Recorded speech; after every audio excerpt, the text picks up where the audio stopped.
The moment it happened, nung nasa panic pa kami doon sa campus, may dumating na isang teacher na napadaan doon sa Sky Villa. So sabi niya, half of Sky Villa went down. The moment I heard the news, tinawagan ko agad yung kaibigan ko si Edsel at saka si Alex. Hindi ko na sila makontak. So I got really worried and they went offline at the same time na naglindol. Tapos naka-summer break na yun si Sir Edsel eh. Si Alex work from home yun. Naka-break na si Edsel kasi summer break nila. So basically, nasa bahay lang din siya. Tapos hindi na sila makontak, hindi na ma-chat. Sinachat ko na, I hope maka-online kasi I hope you're safe. They are planning, I think, today na ipo-pull out din yung mga Pinoy na willing na lumabas ng Mandalay. Oo. Sa ngayon ba, Walang safe ground ngayon dito sa Mandalay.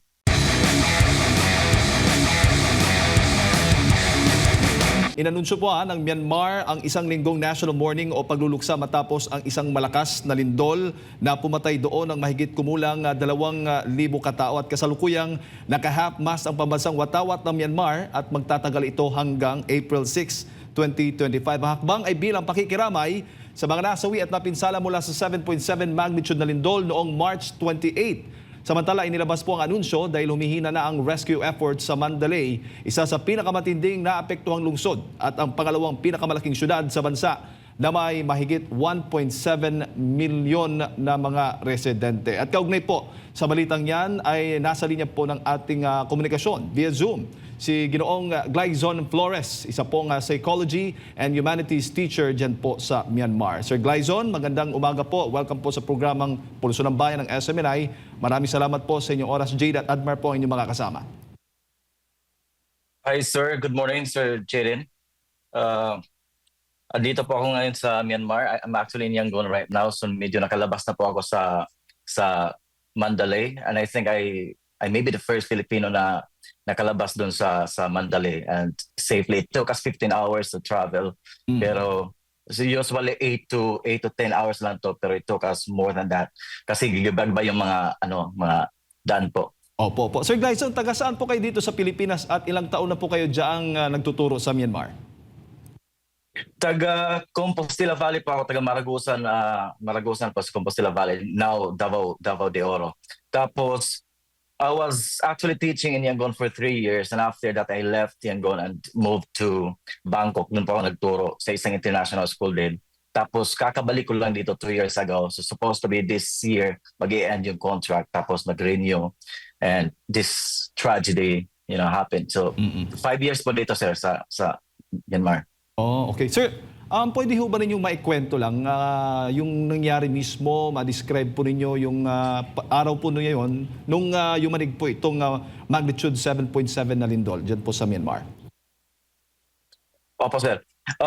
I've had several earthquakes experiences in the Philippines, but that was actually nothing compared to this one. Tapos, sir, hindi ito isang beses lang, sir. It actually happened 2 times in a day. So, just a few minutes after the first one, nag-hit yung isa. Kaya sir, parang sa kalakasan nito hindi ka makatakbo eh. Para kang dinuduyan talaga. And I was on the 4th floor during that time.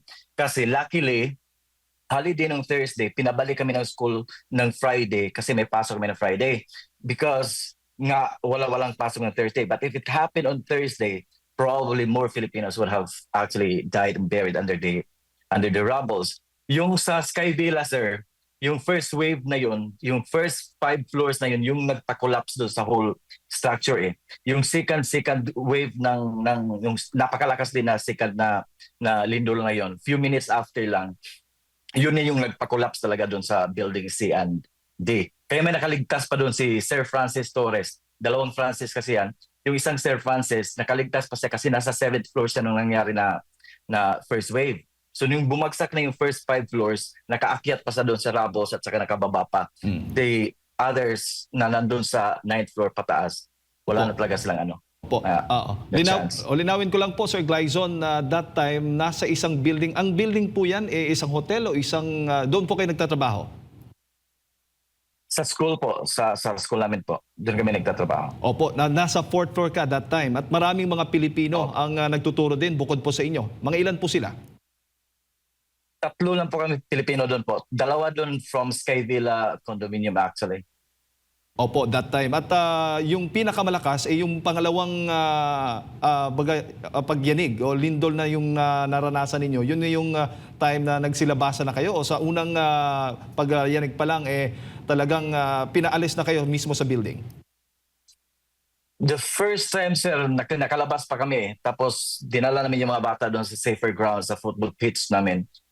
Tapos nung mga medyo nag-settle na ng konti, doon naman yung nag-hit yung pangalawang lindol.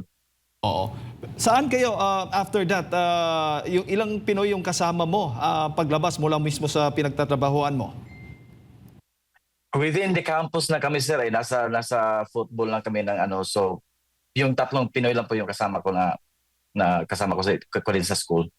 Oo, nabanggit mo nga, buti na lang, nung panahon na yon, konti na lang yung mga Pilipino. Hindi na ganoon karami. May ideya ka ba, Glyzon, kung ilang mga Pilipino andun mismo nung nangyari yung pagyanig? Sa Sky Villa, sir, 4 sila ngayon na missing, still missing. Actually, yung dalawa na mag-asawa, sila yung pumalit sa condo unit ko doon sa Garden City kasi doon ako nakatira for almost over a year. Nung lumipat ako, parang sila yung excited sila na pumalit doon kasi nga medyo maganda yung view. So nasa 9th floor sila. Yung isang Sir Francis, Teacher Francis, I forgot kung ano yung floor niya. Pero from another international school in yun na still missing din hanggang ngayon. At saka yung isa pa rin Pinoy. So 4 sila lahat-lahat na missing for now. Oo. Yung Mandalay, gaano ito kalayo mula diyan mismo sa Yangon? Mga 8 to 10 hours yung bus na biyahe, sir. Ganun siya kalayo. There's an airport, international airport. Unfortunately, this time na damaged din yung airport. So walang mga flights din. Opo. Pero yung Yangon ang hindi masyadong apektado, ano? Yung mismong lugar na kung saan kayo galing, yung niyanig po ng lindol, pwede mo bang ma-describe yung mga building? Talagang lahat nasira dahil nga dito sa pagyanig. Opo, hindi naman yung lahat-lahat, sir. Lang, yung mga tawag ito, yung matataas na mga buildings. Sa amin, for example, sa Garden City Complex kami nakatira ngayon, may mga 14 buildings siguro yan ng mga tag 14, 10 above story na nagkadikit-dikit pa yan sila. Wala namang na gumuhong building doon. Pero yung mga foundations noon, from the bottom to the third floor, may mga cracks talaga na if I were to decide, I would not go back to that building anymore. Doon pa rin ako nakatira kasi actually. Kasi yung mga foundations, mga building, yung mga hindi gumuho, may mga cracks pa rin yan from the foundation to the second, third floors nila. Yung mga medyo malalaki talaga, yun yung mga nag-collapse. Parang iba kasi yung infrastructures dito, sir. Para yung bricks after bricks lang yung pag-aano ba na hindi mo makikita yung mga steel sa hindi kagaya sa atin. Yes, So yes. pag nayanig siya, baba ang unang magigiba and then all the rest will just follow. So pinalikas na lahat ng mga tao doon sa area na yun, doon sa Mandalay. Andun pa rin sila, sir. That's actually something quite worrying. Kasi mga Pinoy natin doon, andun pa rin eh. Kaya tinawagan ako ng mga taga-embassy kahapon, nag-i-inquire sila because I think I was the first one na nakalabas kasi. Ang advisory kasi, sir, huwag magbiyahe kasi nga giba yung mga daan. Tapos nung nagstay kami sa hotel, kasi pinapasok kami sa hotel ng school namin for ano lang din kasi hindi din safe doon sa ground. May mga aftershocks eh. 3 times aftershocks doon sa nung natutulog na sana ako sa hotel, na feel ko yung aftershock, takbo agad ako sa lobby at doon ako natulog. That was the triggering point na naka-decide kami to risk going to Yangon. Tapos nagtawag kami sa US Embassy, nagpatulong kami maghanap ng sasakyan. 4 kami, tatlong mga puti, at ako lang yung Pinoy. So pagdating ko dito, parang nag-i-inquire sila kung paano namin, smooth ba yung daan. Kasi they are planning, I think, today, na ipo-pull out din yung mga Pinoy na willing na lumabas ng Mandalay. Oo. Sa ngayon Walang safe ground ngayon dito sa Mandalay. Sa ngayon ba ay nakakaranas pa rin na batay sa mga naririnig mo, mga balitang kukuha mo diyan mula doon sa Mandalay, nakakaranas pa rin mga aftershock? Absolutely, sir. Nung pagbiyahe namin linggo kami nagbiyahe eh. May aftershock no na 6 plus pa rin na nagpaguho din. Yung mga medyo nag-tilt na ng mga buildings during that time on Sunday, gumuho din sila eventually. Ang lakas pa rin ng mga aftershock ng lindol. Bago ka lang ipasa kay partner Admar, Sir Glyzon, sa ngayon ba walang trabaho, walang pasok, walang baga yung trabaho mo sa pagtuturo? Wala muna, suspendido yung mga pasok sa pamahalaan at maging klase dyan sa Myanmar? Yes sir, not the whole of Myanmar. Sa Gaing region, Mandalay region, doon walang mga pasok dun sa amin for example.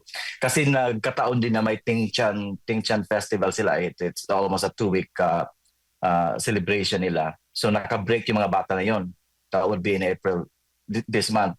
Sa Yangon, normal dito, parang walang nangyayari dito sa Yangon. Mayong buntag, Sir Glyzon, si Edmar po ito. Sir, dyan po sa sentro po ng Myanmar, hindi ramdam dyan yung mga aftershocks? Wala sir, kasi I met some of the Filipinos last night and I was talking to them about the earthquake and they said they barely felt it in Yangon. There was a time dun sa araw na yun, sa Friday, na na-feel nila but after that, wala na silang na-feel ng mga aftershocks dito. Opo. Akala nga din nila isang lindol lang yung nangyari doon sa amin dalawa talagang lindol na malalakas. Opo. Sir, yan pong sa Myanmar, dyan po sa Myanmar, ano pong banggit ng mga locals dyan? Malimit po ba na nagkakaroon ng mga pagyanig o lahat talaga na sorpresa? Ito yung parang pinakamalakas na pagyanig na na-experience nila sa kasaysayan? Basically sir, may mga history kasi sa Sagaing may fault na sa Sagaing eh. So they've experienced it in the past but it was way back in the 1980s. Tapos parang in 2022 if I remember it right, mayroon ding lindol nangyari dito eh. Pero hindi ganoon kalakas. Tapos kaya yung mga buildings nila, infrastructures nila, hindi sila mga most of the buildings are not earthquake resistant kasi nga parang para sa kanila parang hindi mangyayari itong lindol sa Myanmar. Opo. Yung mga gumuho na mga struktura or mga na-damage na malubha no, ng nangyaring lindol, maaari mo po bang ma-describe, may salarawan kung ito ba yung mga bagong klase ng mga gusali? Modern ba ito or yung mga lumang klase ng mga gusali? Kasi sir, mix. May mga bago din na mga gumuho. May mga bago din na buildings na mga park nila gumuho. May mga schools din nga na gumuho na to think na napakaganda ng mga structures nito. Pero yung Sky Villa, medyo may kalumaan na siya. So, tapos ito parang swamp yung likod niyan. Kaya yung first few floors, parang yung mga rubbles ng 9th floor down, parang nasa-submerge na rin siya sa tubig. So basically, in my theory, parang na-built itong building na to doon sa swamp na foundation or something. That's just my theory.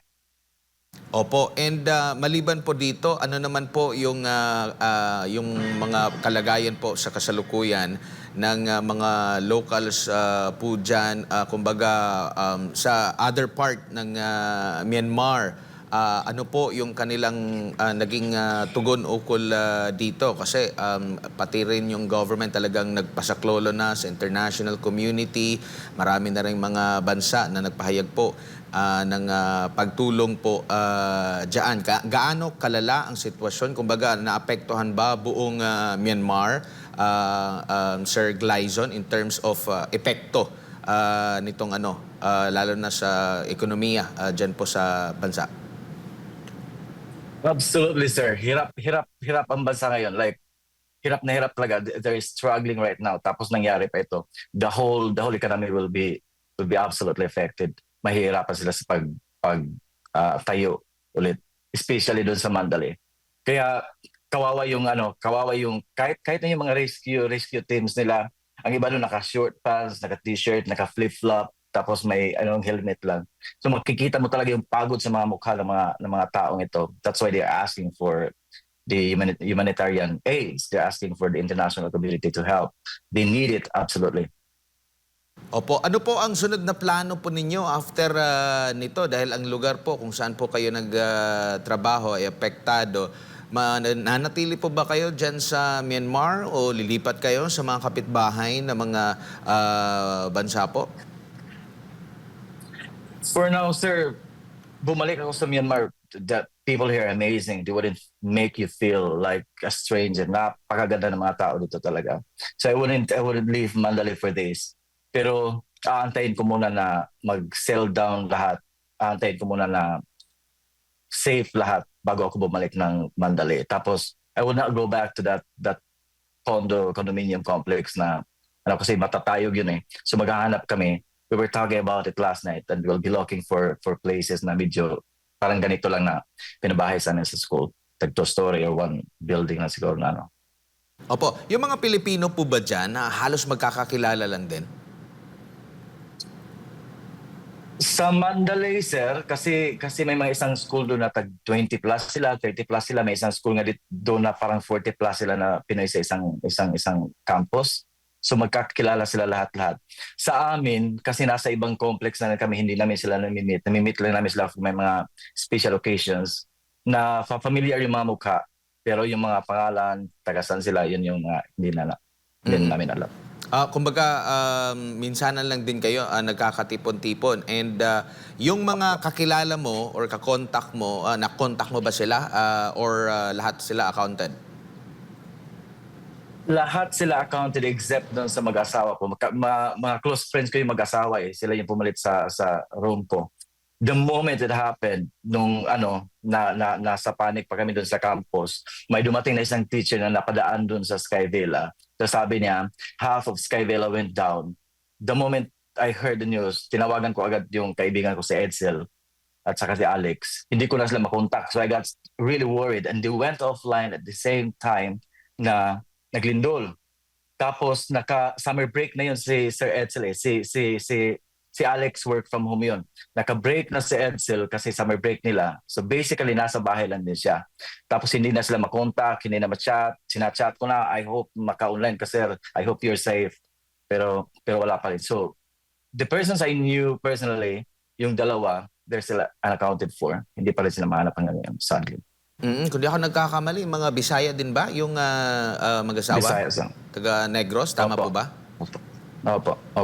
Opo. So kumbaga sa kasalukuyan ba yung kung saan sila nakastay during that time sa paglindol, na-search na ba ito, nasuyod na ba ito ng mga rescue team or pahirapan yung pag-search dito dahil sa lubhang napinsala ng husto ang kanilang gusali mismo? Yun yung nakakapanlumo sir eh. Kasi walang rescue operation doon na side eh. Ang nakafocus sa rescue operation ng first few days, first, second days nung nangyari, doon sa building na yung parang 25% na lang ng buong infrastructure na nakatayo, doon sila nakafocus kasi may mga tao doon, tapos may mga spaces pa na pwedeng pasok-pasukan or ma-check kung may mga survivors pa. Doon sila nakafocus para bagang hindi agad nila ginawa yung doon sa building C&D kasi rubbles talaga sila, on the ground talaga sila. Hindi mo makikita doon na parang galing ito sa 12-story building eh. Kasi na flat siya. Tapos yung kina Edsel at saka yun sa dalawang Pinoy pa, andun sila sa dulo. So kung ano man nangyari sa kanila, kung safe man sila doon, yung parang survival chance nila is within 24 hours, 48 hours na siguro. Beyond that, parang napaka-imposible na. And unfortunately, kagabi pa lang nila sinimulan na parang mag-focus doon. Ang area lang ba ng napinsala ng husto ng ng lindol ang wala pa ring komunikasyon in other lugar diyan sa Myanmar ay okay naman? Apektado pa rin dito sa actually, nag-worry ako ngayon baka mag-cut off yung internet ko eh. Pero hindi siya ganun ka-worse compared sa Mandalay. Sa Mandalay, may mga time na pumapasok yung internet pero most of the time wala talaga. Tapos naka-VPN pa kami dito so it's too hard to communicate outside mga pamilya. Opo, speaking of pamilya, nag-contact na ba yung mga kamag-anak nyo po sa Davao de Oro sa inyo? And wala po ba kayong plano na pansamantalang umuwi habang merong ganyan na pangyayari dyan po sa Myanmar? For the meantime, sir, safe ako sa Yangon. Nakukontak ko rin naman sila, natatawagan ko sila every day. So, medyo nagkukumastahan. Tapos hindi na masyadong nag-worry yung mga parents ko, mga kapatid ko kasi nasa Yangon na. So, for now, I'm staying in Yangon. I'm actually waiting for the news at saka the right time na bumalik sa Mandalay. I'm going back to Mandalay still.